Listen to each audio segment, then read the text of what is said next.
First of all, good afternoon and welcome to the first edition of South Texas Sports on Zoom meeting.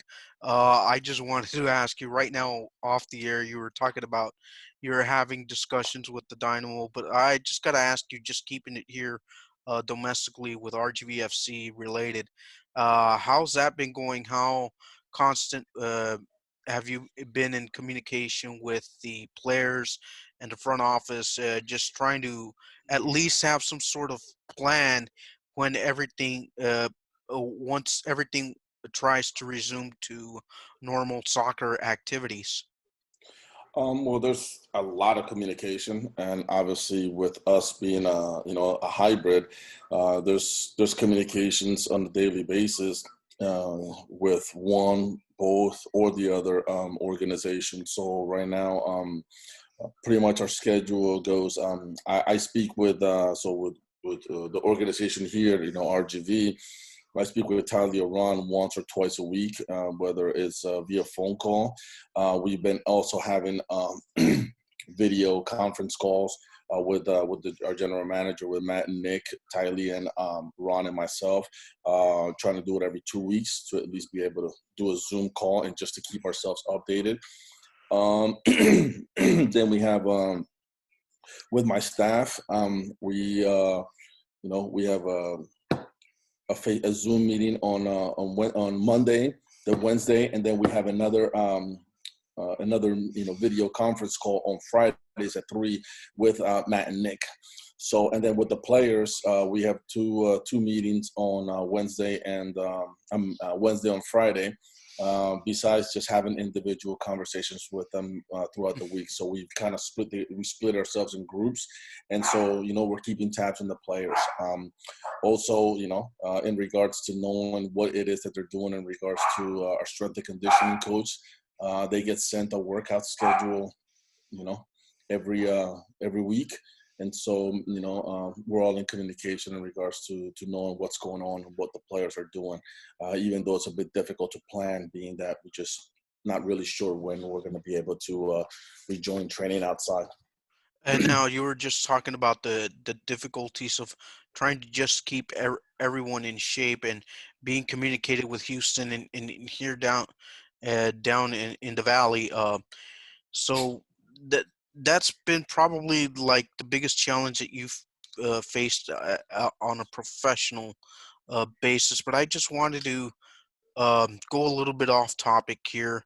You were one of the biggest names in Big East soccer coaching with Seton Hall, and recently Cincinnati men's soccer dropped their program. Um, how do you see this just moving forward uh, with some of these big time collegiate institutions dropping sports all of a sudden, and Cincinnati being the first that dropped their men's soccer program? Yeah, well, you had, South Florida, you had some other ones that dropped and then came back and found ways to make it work. It's just extremely sad that anytime you lose a program, whatever sport that is, but for us, losing the men's soccer program I think it's terrible. It's awful. Obviously, I don't know the circumstances, what the financial, what the books look like for Cincinnati or for any of these other institutions that decide to drop a program or a men's soccer program.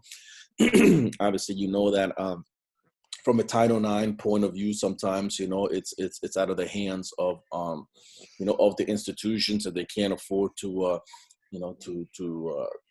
to keep up any of those programs. You got to do what you got to do to make sure that you're running a healthy athletic department. So, but obviously from a sporting point of view, obviously Hilton, you don't want to see anyone lose their jobs. He's been there for a while. And not just because of him, but because of all those kids that now have to either transfer or continue going to school there, but not be able to play the sport that they love or that they signed up to do so for 4 years. So, I just don't know. Obviously, with this virus also, it's going to throw a huge monkey wrench financially on every collegiate department, every athletic department in regards to at the college level, with inability to probably gross the money that basketball and the tournament brings. Definitely, it's going to be very, very difficult, and it's going to be extremely interesting to see what it is that they come up with for the fall sports. Now, coming back to the soccer league matters. Recently, Jeff Reuter of the Athletic was able to interview Jake Edwards, who is the president and the head honcho of United Soccer Leagues, or USL. Um, the possibilities of finishing out the season without crowds, or just finishing everything like at a neutral site. What do you prefer to see, or do you just want to get back at it and come back ready to face anyone that's been on the schedule so far, or would you rather see a reduced season? I don't know. Obviously, you want to be able to play your games, but one thing is you need quality. So if you try to smother a bunch of games on top of each other, you run the risk of first the quality of the play, because injuries, the fatigue of the players not being able to recover. So what kind of product are you going to be able to put forward? I just don't know, but I think it's important, the safety of not only the players, but more importantly, the fans who will be on top of each other and together. So how are you going to monitor that? And again, I don't know. I just hope that anytime, whatever decision we come in, come about, that it's definitely a safe one for all parties, that's fans and players alike. What we don't want and we don't need is to put anybody in danger, So, but I'm assuming that whenever any decision that's gonna take place, they're gonna take those precautions. And so for us right now, the most important thing for me is just to get our team back outside whenever it's safe to do so, be able to train and prepare them. How long they're going to give us to do that, I don't know.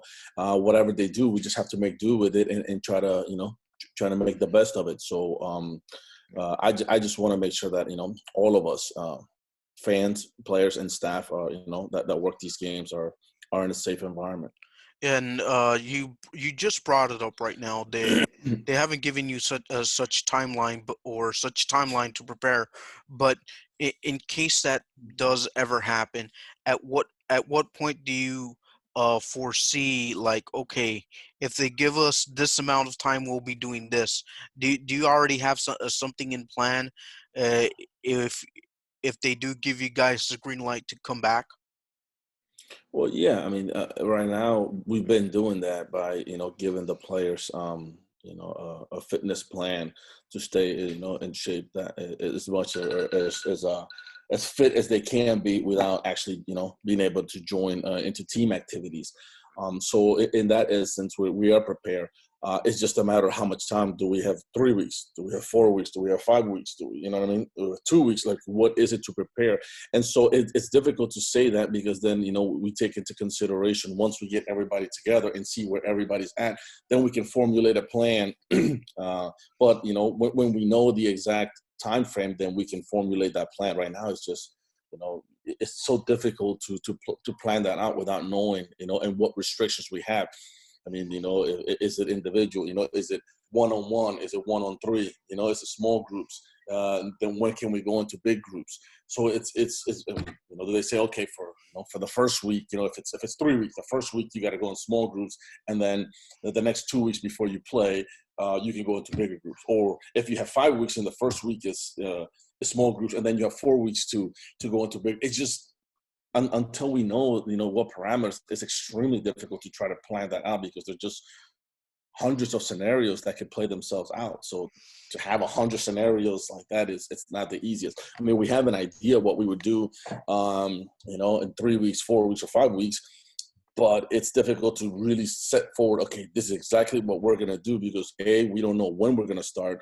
B, we don't know, when we can start as a group, as opposed to, is it small groups or not. So I think that's the danger, that, not the danger, but that's the confusing part. And that's the difficult part to be able to see.